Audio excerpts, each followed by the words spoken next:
Welcome back to the Shed of Basketball Truth. It is Studio 3 here for Ball Don't Lie Australia. Of course, brought to you by the official beer company. Now, pretty amazing show today. We've got an NBL champion, but we'll get to that. Before, we'll just quickly jump into some of the gaggle of NBL1 North signings that have dropped in the last few days. We've got Logan bringing back for Ian McGrath just in the last 24 hours, of course, as well. Max Curl re-signing, returning to the Spartans. On top of that, Kobe Sager will be joining Mackay up north as they look to turn things around in the post Joel Khalu era with Coach Paps up there. And obviously the champs to the champs no more. Mia Murray returning as well. Further north, up in Townsville, Gagglemore, Kate Head coming back for Ipswich. That's been announced. Taylor Simmons for Spartans. And, of course, we've got Galatian Dean for the Switch. And, of course, a big one in the 3x3 world anyway, Matty Johns coming back for the Brisbane Capitals for his third go-round for the Caps. A few other ones sprinkled in there, of course, Ethan Betts, Jess Ralph for the Capitals, Ethan Betts up there in Townsville.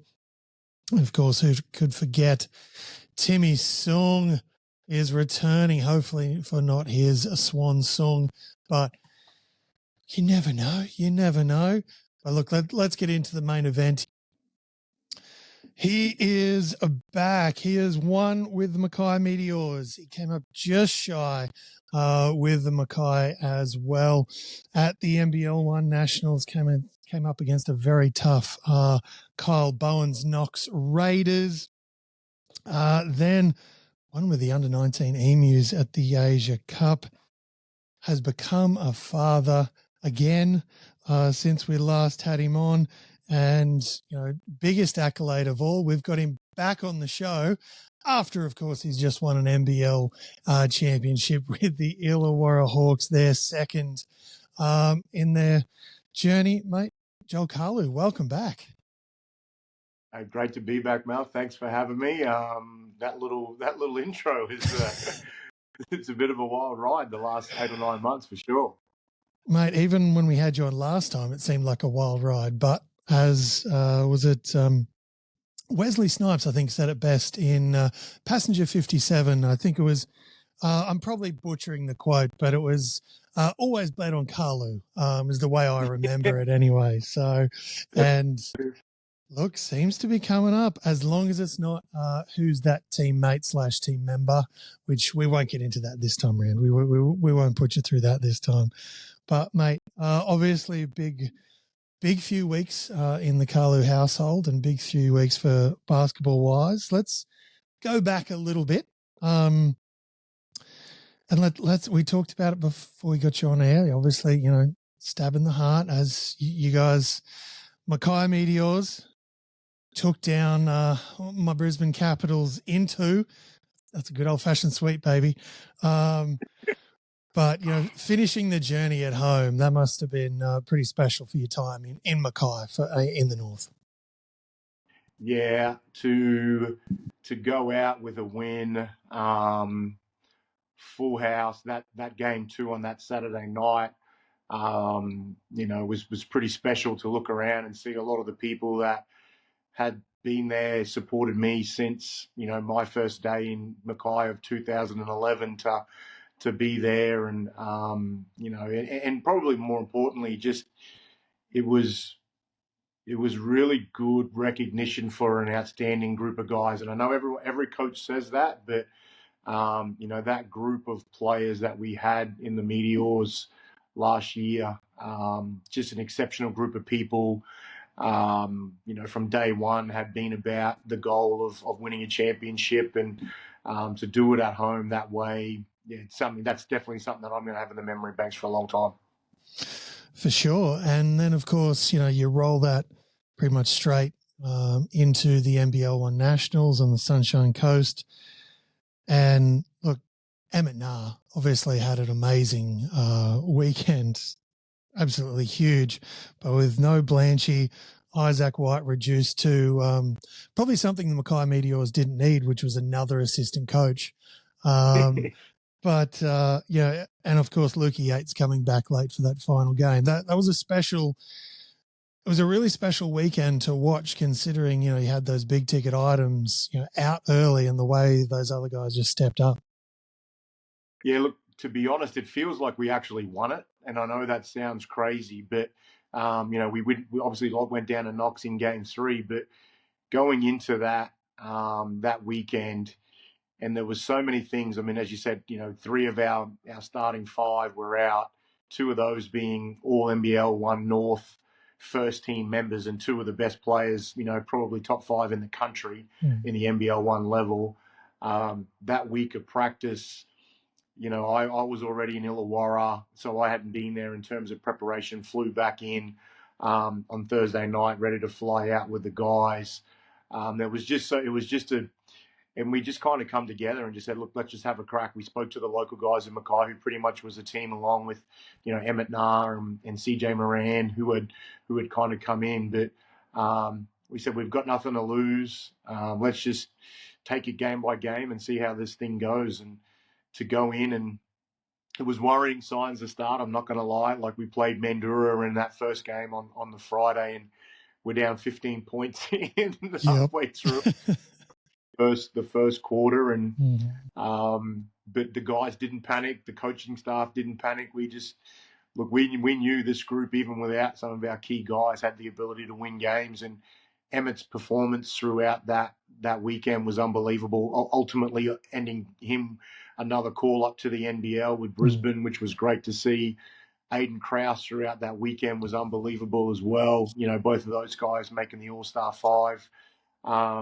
And then, again, the local contingent, and I include Jerron Jameson in that local contingent now that he's, been in Mackay and settled there. But the other guys stepping up, Marco Doyle, as I said, CJ Moran, like our young guys coming off the bench, veteran guys, like, we won that first one. We felt pretty, and then we're as a coaching group, we're analysing the next night, and then we had to play, Forestville, the Central Champs, and conveniently they fly in Daniel Johnson for their game, because they try and say that they're not taking it seriously, but they are, and everyone should be. Then we go and knock them off, and then here we are in a national championship game on Sunday afternoon. So we're able to add Luka Yates in, which was fantastic, and again, to go down by 3 all the way to the wire against a full strength Knox team, the defending national champions, and we kind of had some, conversations, what could have been with Whitey and Toddy there. And again, obviously we didn't lose it. We lost it, but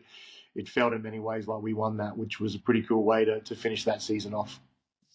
Yeah. And, you guys were right there. I had the pleasure of sitting, right on the baseline underneath the backboard, and I could very much hear and see you, being almost as vocal as a Tatum, down the stretch in the grand final series. But that's, obviously an element of your coaching as well. But look, moving forward. Sorry to cut you off, but the crazy thing about that weekend was I did more coaching in that weekend than I did the entire season, like leading in. Like, I felt like that weekend I just had to try and, collectively as a coaching staff, we're like, let's do whatever it takes. And I was probably a lot more into it than I was in terms of, I guess, the playing talent that we had throughout the North season. A lot of times I could just rely on those guys making plays. But you probably got a glimpse of me at the peak mark. But yeah, and it was, it really did feel like something special. It was sad that it came that close, but it really was something awesome to witness. But moving ahead to, of course, the Illawarra season, when did you know that there was something really special about this group? Was that pre-season, midway through? Was there a point where things just seemed to really click, or where did it click that something was a bit special? think there's probably a number of key times. The preseason, we definitely knew, like when we were able to bring back 9 out of 11 guys, retention in any league is critical. And so, from a roster build perspective, having so many familiar faces back on deck, we knew that would have put us, ahead of so many teams to start the year, because we kind of didn't have to waste weeks on trying to learn how to play together and that type of thing. So, that was a big one. The recruitment pieces also, like we felt that Trey Kell was the piece that, a big point guard, a guy that can, score in a multitude of ways, add a little bit more to edge to our defense. And then Darius Days, was a late pickup for us, but we felt from a roster build, the talent was there to go do it. It was probably, a few rounds in when we just come out hot and, we're looking around the league going, we've had a great start. Not many teams were able to slow us down defensively in terms of the offensive output that we had. And just look, as it rolled on, and what JT is exceptional at is creating belief. He gives guys the confidence on the floor to go out and play, their way and their style. And, he just from day one of him being there and the belief he instilled in this group, and you could just see it just kept rolling as the wins kind of kept coming. And, we're breaking offensive records scoring wise, and we're doing this and doing that. And then on the defensive end of the floor, it starts to click as well. And, look, don't get me wrong, it wasn't all sunshine and rainbows. We had to change some things with the starting lineup, and, that was a pivotal move, I thought, midway through the season, switching out Darius and bringing in Mace to that lineup, which worked out for both of those guys. But yeah, as we went, we just there was always just a quiet confidence. We were never arrogant about it. And, it would all kind of stem from the bad taste of losing to Melbourne in the semis, I think, the previous year too. So, we didn't forget that, and that was always in the memory banks. And we knew if we could put it together at the right time, we could get to where we wanted to get to. All right. Well, obviously you guys go in and, JT talked about it ahead of time. That, you guys were going into that grand final series feeling like you were underdogs, but. And then you go in and it's that classic thing that happens so often. Semi-finals, home ground advantage means everything. Grand finals, when everything's on the line, no matter how loud the home team gets, means nothing. Teams come in, they steal games. That's what United did. They came in, snatched away. And even in that second game, just so close on that late Goulding three. That's just a little bit over this way, but you guys get down 2-1. What was the turning point, and how close did it feel to the edge within the camp? I know JT was obviously talking about the speeches and different the quotes and things, but did it ever feel like it was just too hard, out of reach? Look, to be honest, it never did. It was funny. We always, the longer the series went on, the more belief we had that we could go out and beat United, and purely based on, we just felt the depth of our roster, the youth in our legs, when you looked at comparing the two groups, they're obviously a little bit older. They had guys that were playing big minutes. So we always knew a 5-game series was going to be in our favor. It was just a matter of getting momentum at the right time. And obviously Tyler's shot in game 2, and to get that win on the road down there was huge. Obviously, Golding missing that shot, it changes the whole dynamic if it goes in, right? Like, it may be a different story. But, coming back home again in that game 3, I just felt there was some little things that we controlled that we didn't do well in that game. Prior to game 4, we as a coaching staff kind of met and talked about a few areas that we wanted to change up, particularly defensively. And we felt that Delhi, had really found a comfort zone. We were switching a lot, and a lot of on-ball stuff where he was going one-on-one against our bigs. And so he had a lot of time and space to just dictate whether that was creating for himself or getting the right shot for other guys. And we had done a good job defensively. We'd still held them, in the 70s and 80s in those first few games, but we wanted to be more aggressive. So game 4, we came out and, just those tweaks we did defensively, I thought that was the turning point, because offensively we knew that we could score and we could get going, but it was probably the defensive end where that's where it was going to be won or lost. And so, don't get me wrong, my heart sank when Sam goes out in game 4 with his Achilles. We're going in there without Trey Kell, but there was this belief. We just had this belief, and I know again it's cliche, everyone says it, but the guys' confidence were never rocked. We were in that locker room, and everyone, you're looking around like, we're going to get this win, and we pulled out that game 4 win, which was unbelievable. And then coming back for game 5, we're like, we're not losing this one. Like, it's just, we knew, that they were a little bit deflated, not winning game 4 based on the circumstances. The champagne was on ice out the back, and, so they probably let one slip. So, we just knew that game 5, if we came out and played, we took their punches in the first quarter. We knew that was going to be the case, but if we got through that, we were going to come out on top, which we did. And were you ever concerned about we talked about it, myself and Ant here on the pod, about the Carl Bowen curse? Was ever that a real concern, or did you figure once you swapped out the Jordan 1s from Nationals and got those, red, black and white Air Force 1s, that's leaving all the bad juju behind and you were all good?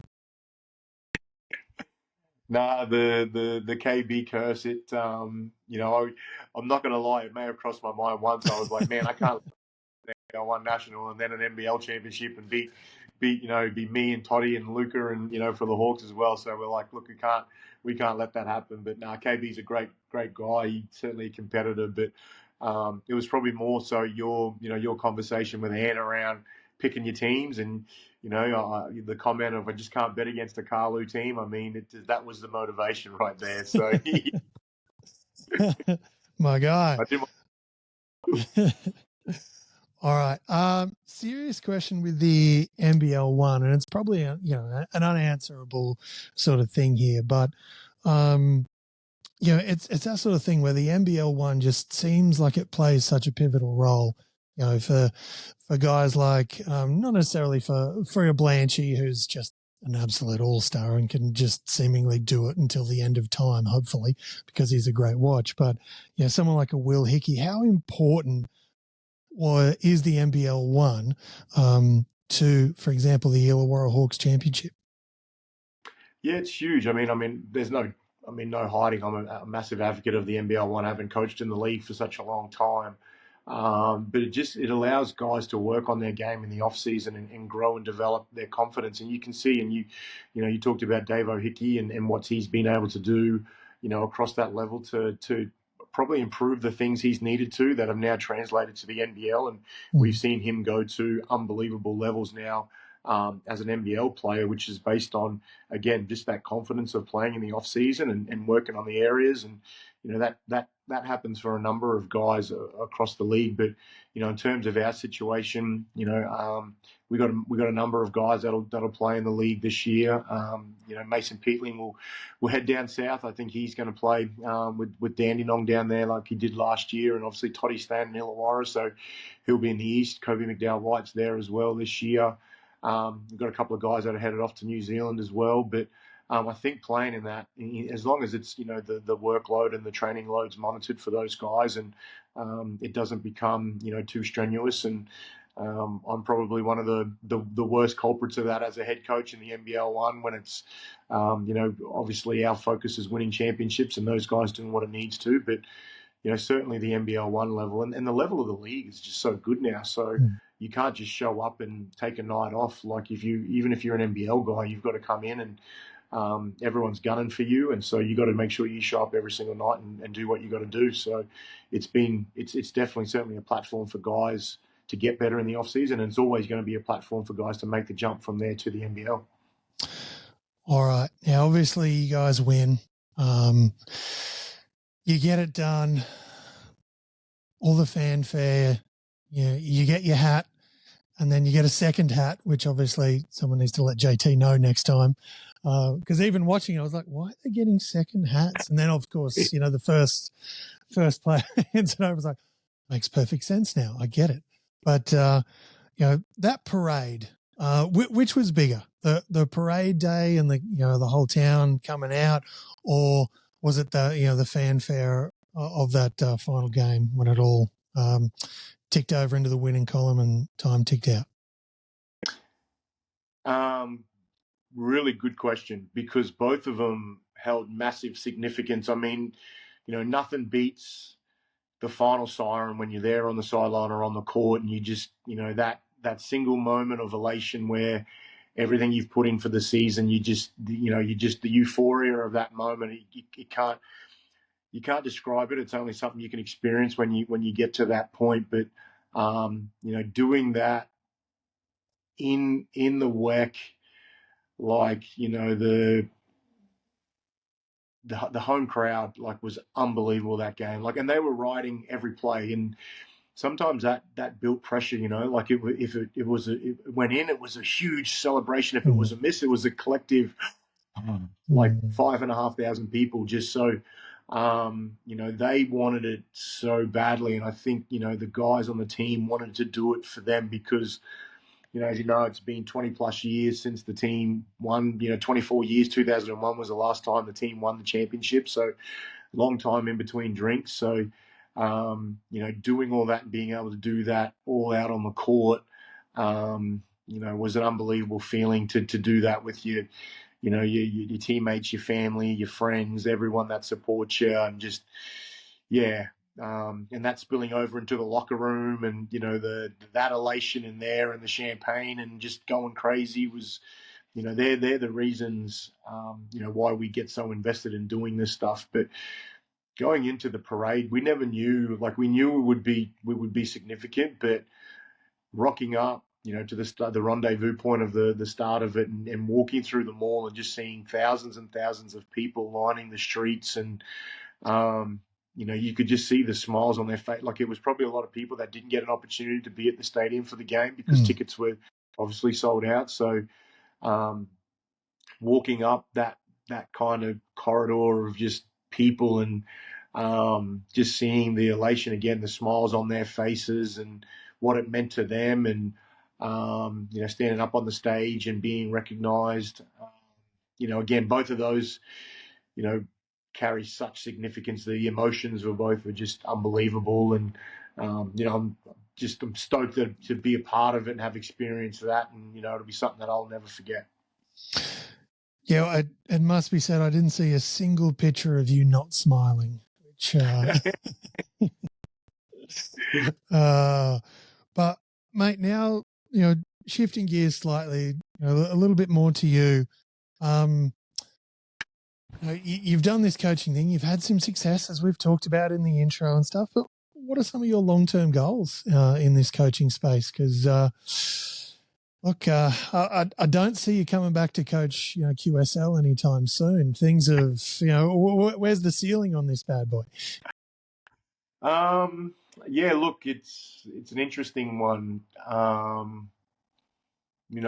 probably, if you would have asked me maybe 2 or 3 years ago, my aspirations of coaching in the NBL probably had kind of died down a little bit. I was so focused, I guess, on the NBL1 and, doing well with Mackay at the time.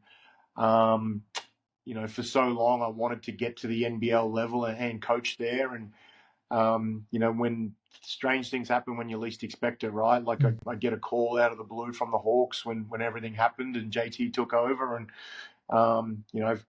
get an opportunity to be involved. And fast forward, 15 months later, I'm an NBL champion. So it's kind of just the coaching roller coaster. Is you can never pick it. So for me, now it's probably ignited another fire around, well, how far can I go and what does that look like? And obviously with a young family, that's my priority. So finding the right situations where, I can be a good partner and be a good father, and still do what I need to do, to make sure that family comes first. But from a coaching perspective, I'm not going to lie, a lot of doors have opened up for me in the last 12 months, particularly with the success of the Hawks and, the ownership group, and working alongside JT and the contacts. And, so look, I don't want to speak anything out too loud around, that kind of thing. But certainly, I got, aspirations of being a head coach in the NBL at some stage. I'm certainly happy working as an assistant with JT, and I've learned a lot from him. But he knows that, at some stage I'd like to try and make that jump to a head coach whenever that is. Yeah, look, I mean, there's always, if you don't set the bar high, I mean, obviously the NBA is something that you always kind of think of as a coach when you start out, then the dream kind of dies down. And so it's certainly something one day, who knows, you never say never. But also, sinking my teeth into the national program as well. I'm, involved with the Emus at the under-19 Australian team level. Hopefully one day get an opportunity to work in the Boomers. That would be, again, the pinnacle for me. But again, I'm just trying to take it one day at a time, one season at a time, not getting too overwhelmed with everything. It's a funny thing as you get older with your coaching. You just kind of, take it as it comes, and not too stressed about it. If opportunities come, they come. If they don't, they don't. And I've been pretty lucky now to have success at a lot of levels. So I'm pretty content with what's been done. But I'll never stop working, that's for sure. Nice. All right. So let's just pencil in USA national team, and we'll just see. We'll just see what happens. Shoot for the moon. Hey, that's it. That's it for sure. All right, mate.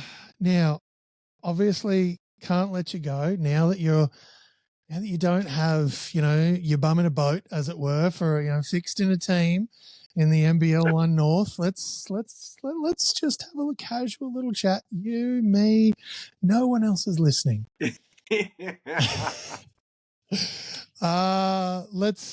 Let's maybe have a chat about some potential tips on which team you might think get it done this year, and say maybe the men's and the women's here in the North. What are you feeling? What do you think might be because I know you've got fingers in pies. Everyone's calling, reaching out. You've got the inside goss.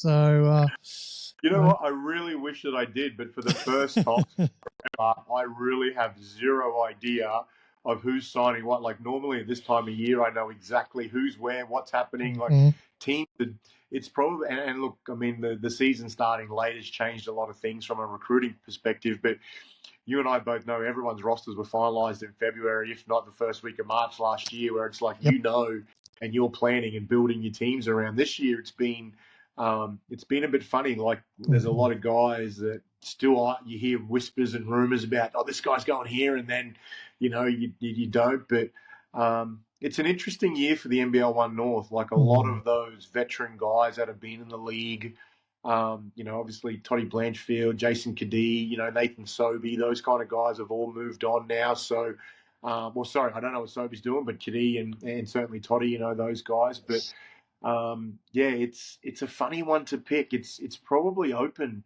Like normally you have your kind of key teams that, based on talent, coaching experience that are going to be around the mark. It's a wide open field. Like I just feel like this year, and based on who I know right now from signings who are released, I know there's some sneaky ones to come, but look, I think, and it's not because the singlets in your background right now, but I think the Caps have a great chance. Like again, continuity with roster, Vandy having another year at the helm.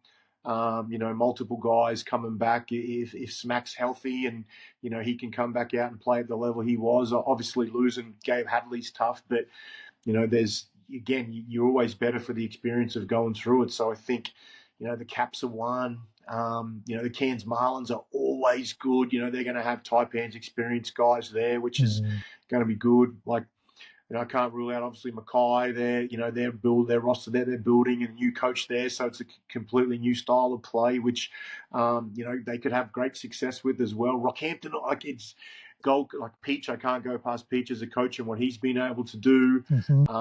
Colby getting to the Ipswich job now and, having probably some more resources to build it. Like every single team, Southwest, like I can't really pick it. I mean, I think, Logan, again, will be one that's certainly around mark as well, with Luke and what he does with his recruiting and bringing guys back again. And again, a lot of continuity with that roster. Matt Kenyon's a big signing for them, I think. I don't want to miss anybody out because there'll be someone that'll call me tomorrow and go, "Oh, you didn't mention us." But Townsville's got talent. The Sunshine Coast, Shawnee Page there. They've been do some big Northside. DMAC gets another year.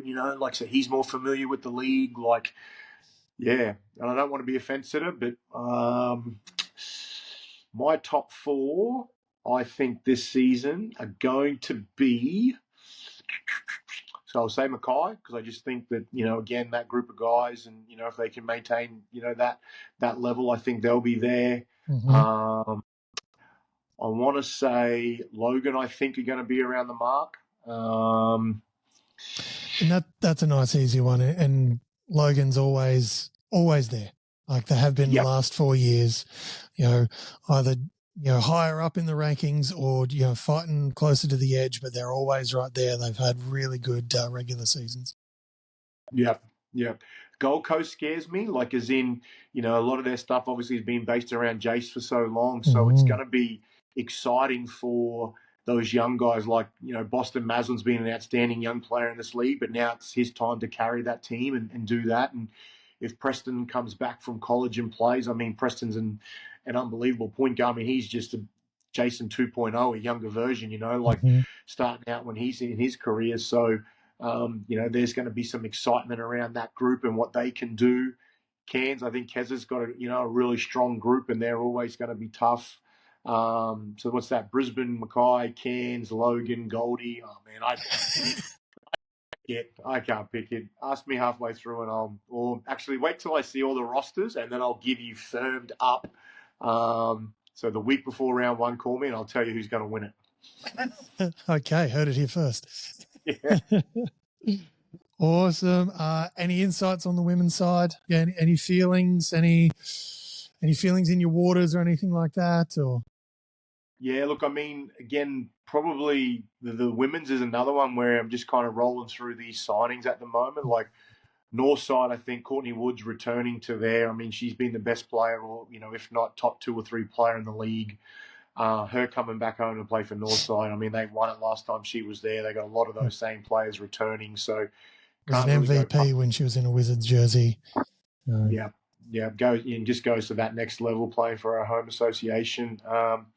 Rockhampton, I know, losing Drew as their head coach and a lot of their playing group. I think it could be a bit of a rebuilding group for Rocky, but you just, again, you never know. They're resourced pretty well to go out and find good American talent. Mackay will be interesting. Ross Jensen's first year as a head coach there. I think, he's put together a nice roster so far.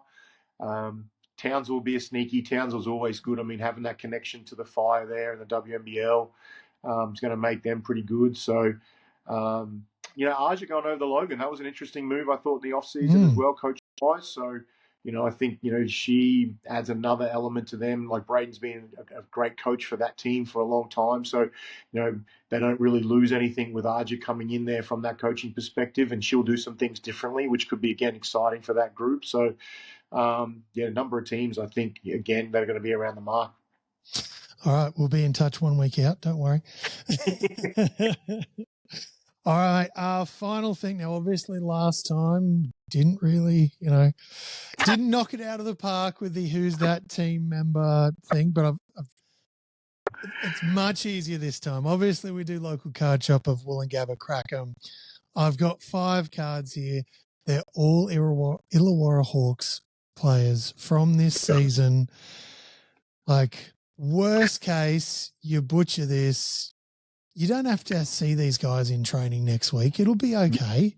It's good 4-month or 3-month off season, so it's good. Yeah. All right. So if you don't know how this works, I'll let you and everyone else at home know. I read the back of the card. Now, obviously, these aren't perfectly designed as a guess who style situation, so I'll give clues if needed. Don't stress, because normally when they write the back of the card, they expect you to look at the front first. So we'll see how we go. But look, first card, 5, like I said, all players from this season. Let's jump straight in. All right, card number 1. After signing as an injury replacement player last season, somebody ended up starting a team high 30 times for the championship-winning Kings team, the third in the past 4 seasons for the 21-year-old after 2 titles with the Wildcats. Wani Swaka. There we go. What first one's done, mate? You got it. You're covered. You're covered. Pressure's on. All right. Card number 2 here for the local card shop of Woolloongabba. Somebody was the final roster signing for the Hawks with his first full-time contract after time spent as a development player with the Melbourne teams. He led the Casey Cavaliers in both scoring, 21 points, and assists, 3.8, in the team's historic debut season in NBL1. Originally from Sydney, somebody is a proud... Now, I'm going to try real hard not to get this wrong, but Wiradjuri. Yep. There it is. 2 from 2. 2 from 2. He's on fire. He's on fire. I told you this would be easier. Mal, don't ask me because this could go downhill real quick. I'm feeling good, but this could turn real quick. Okay. Card number 3. Here we go. Somebody posted a trio of 20-point games among his first 5 appearances in 2023-2024, showing why he'd been such a coveted addition for Adelaide. When the 36ers earned their initial win of the season on October 14, somebody poured in 13 points in the opening quarter on his way to 25 points and 8 rebounds. He tallied 28 points against Sydney just 6 days later.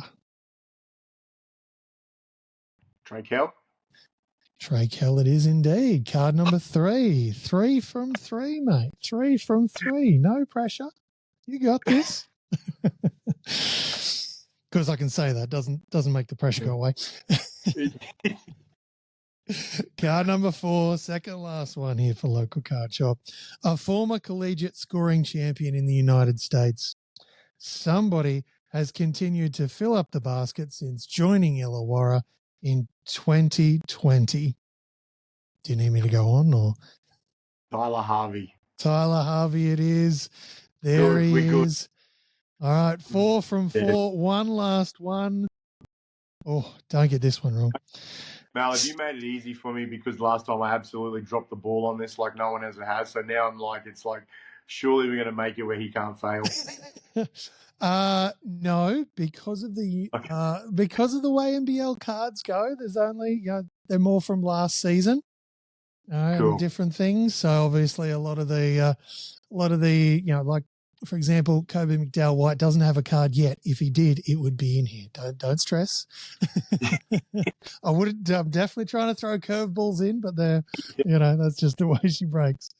All right, final card. Somebody has averaged double-digit points 6 times in his NBL career, including both of his previous 2 seasons with Illawarra. The veteran wing rejoined the team in May, adding much-needed scoring and experience to the roster. We believe the Hawks environment will bring out the best in him. General Manager Matt Campbell says he's a team-first player. This one is from the current batch of cards. The current batch? Current batch. Would you like some details, extra details from the back of the card? I'm just going to take a swing because the only guy I can think of double digits that's averaged multiple times, maybe Toddy Blanchfield. He's the only one I can think. You want to get rid of that maybe? Yes, Todd Blanchfield. Well done, Todd Blanchfield. And we've got a nice numbered card there to 34 from 175. So, all right, some banger cards there. I went through the was it local card shop of Woolloongabba Crackem archives, found some bangers. 4.9 from 5 there. You absolutely nailed it. You know what? This is when you talk about the feeling of winning on court in the parade. This is up there with it. This is how good I feel about smashing. That's a sweep. That was a 5-0 sweep. Right. Oh, yeah. Just give me chills. Give me chills, mate. Thank you very much for your time, mate. Very much appreciated. With whatever coaching thing is next, I'll definitely be in touch, and I'll get you tips once you've got the rosters for the NBL1 North season. But obviously, it's going to be a banger, and you'll have some actual off time to be with the family. Maybe calmly watch some NBL1 North games, with no skin in the game for a change. No skin in the game, so it'll be it's going to be a fun off season watching the guys running around, and I may end up being in one of those commentary boxes at some stage. So that could be interesting. Well, we'll have you at Caps anytime. All right, mate. Thank you very much for your time. Always appreciated. Thanks, Mal. Appreciate it, brother. Huge thank you, of course, to Joel Khalu there for joining us. Big NBL1 North season ahead. As he talked about, there's so much going on, some roster spots still to be locked down in that space. Obviously, once we've got all that locked in, we'll touch back in with Joel and get some insider tips from the big fella himself. But look, that's going to wrap up our show, episode 198, in the books once more. Almost there, that magic 200 mark, and we'll work on something a little bit special for that one, of course. But look, thank you all for jumping on this one. If you are listening on a podcast service that allows those 5-star reviews, please go ahead and do that. That stuff really does help. Thank you, of course, to official beer company Podfire, and of course local car shop of Woolloongabba. But to you listening to us again, just remember that ball don't lie.